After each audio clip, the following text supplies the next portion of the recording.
Good evening, and I'm Dr. Reshma. I work at Tata Memorial Center, which is an oncology center in Mumbai, India, and I'm going to share our hospital experiences with the COVID-19 pandemic.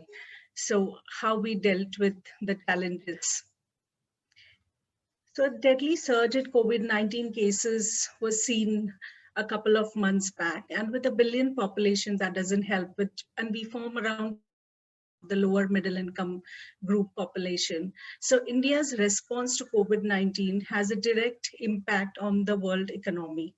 And again, being the second most populous country has its own vulnerability, and which is an overburdened healthcare system, lack of uniform access to healthcare facilities, illiteracy, and obviously higher unemployment rates which don't help. Now, Tata Memorial Center has two hospitals in Mumbai, and it is over 1,000 bedded. So these are the two centers. And at Tata Memorial Center, despite having to scale back operations, decision was made to continue providing cancer care using a proactive and multi-pronged approach. Now, for a center which sees more than 70,000 patients with cancer every year, even a slowdown in clinical services is likely to have a substantial impact on outcome. Delaying treatment can have serious adverse consequences and the cancer may progress. So keeping that in mind, our motto was steps to take to balancing the pandemic control while providing continued cancer care. So we created a core hospital COVID-19 action group, which met daily online, and there was briefing done as to what are the steps and where we stand. We had several protocols and which were patient centered, changes were made, hospital was prepared. So just going through it quickly, we had screening camps for patients. There were stringent restrictions of relatives, one per patient. Use of teleconsults were used as a substitute for routine follow-up. Hospital was prepared as a separate OR was made available for COVID-19 or confirmed COVID-19 cases. We had a separate ICU, we had a fever clinic, isolation wards, and we started COVID-19 testing for staff as well as patients.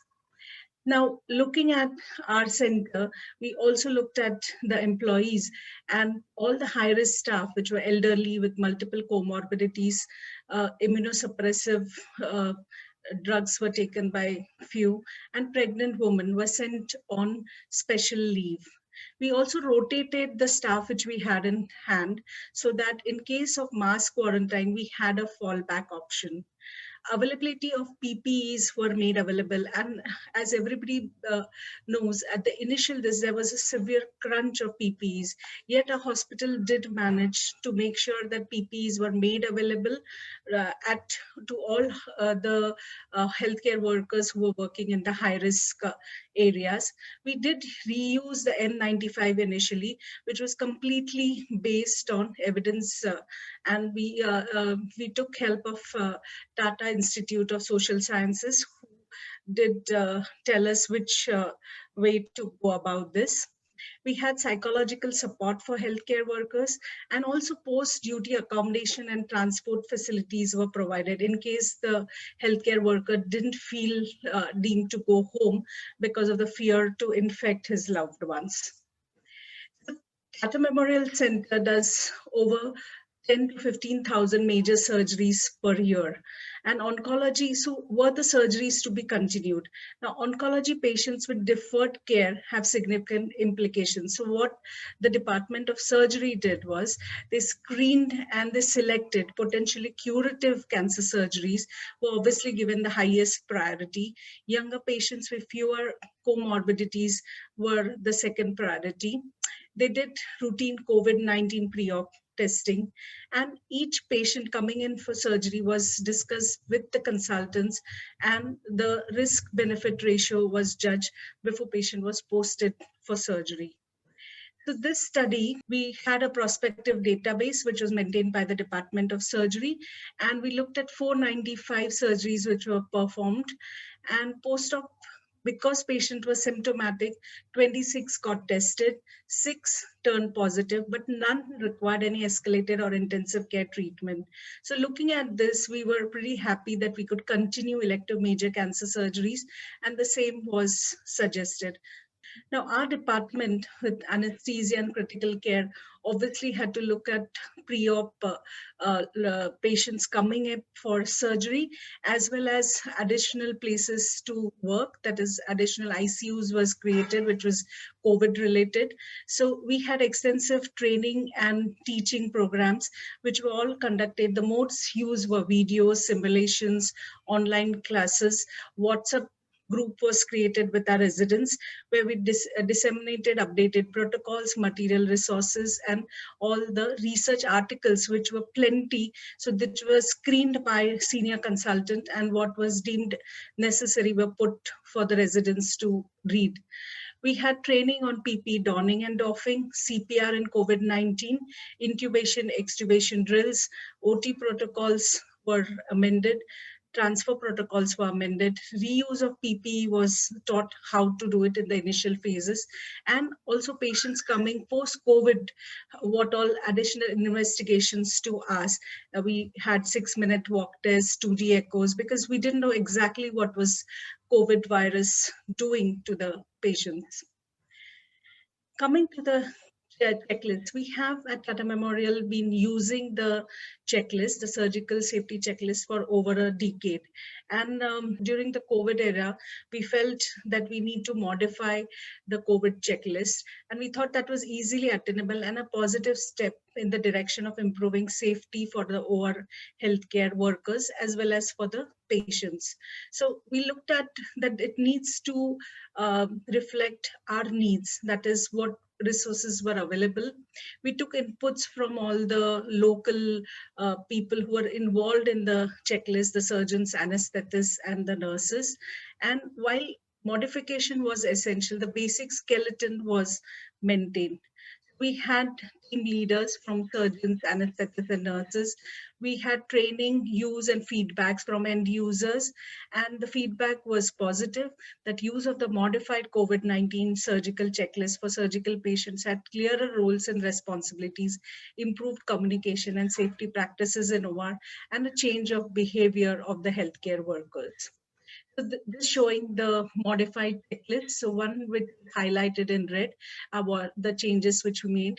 Like for pre-induction, team roles were identified, anesthesia, surgeons, helper, nurse, and only essential personnel remained in the OR. Again, history was taken again with fever, cough, cold, so COVID test, when was it done? So similarly, we had changes at all the 3 pause points. I was lucky to be involved in a study, a survey, which was conducted under the leadership of Nicole Starr, who was a Lifebox Fellow and surgeon at UCSF. And that looked at the healthcare providers' safety, which is very important, because while caring for the patients infected with COVID-19, PPEs and appropriate training must be available and safety protocols must be effectively implemented. So the greatest concern what all the healthcare workers had was not only getting infected, but also carrying the infection home and infected the loved ones. So to date, more than 700 healthcare workers in India succumbed to the COVID-19 infection during the second wave. So we conducted the 2 surveys. One is the individual perioperative providers responses and one at the facility level for assessing the availability of materials and safety processes essential for protecting the healthcare workers for preventing transmission of COVID-19 in peri-op setting. The surveys were distributed by Lifebox, SmileTrain, and GPCO. Coming to the results, basically we received perioperative clinical provider survey. So as you can see, excluding India, there were 20 in the LMIC group, and India, there were 120, we received 120 provider surveys, as to 157 were from the other countries. Majority of the individuals who attempted the survey were anesthetists. This shows the availability of PPEs. And as you can see, India did fairly well, where the availability of N95 gowns and eye protections were made available to the healthcare workers. Also, appropriate methods were used in 40% of the time properly in India. Inappropriate methods did have this, where around 8% did use inappropriate methods like alcohol, bleach, soap, where training was essential. Also, training and implementation of COVID protocol. Surgical checklist was widely used. Around 70% were using the COVID checklist. The OR protocol, surgical checklist use and transfer use was also pretty well in the Indian subcontinent. One thing which was worrying was that the healthcare workers were working in the with COVID-19, around 37% felt unsafe while taking care of this in India. So that is kind of worrying that we're not kind of addressing all the issues. So coming to facility survey, which amounted to 45 versus 85 replies we got. And so lab testing was available in most centers, and designated OR was there in around 55% of the hospitals. So though improvement is definitely needed in these areas.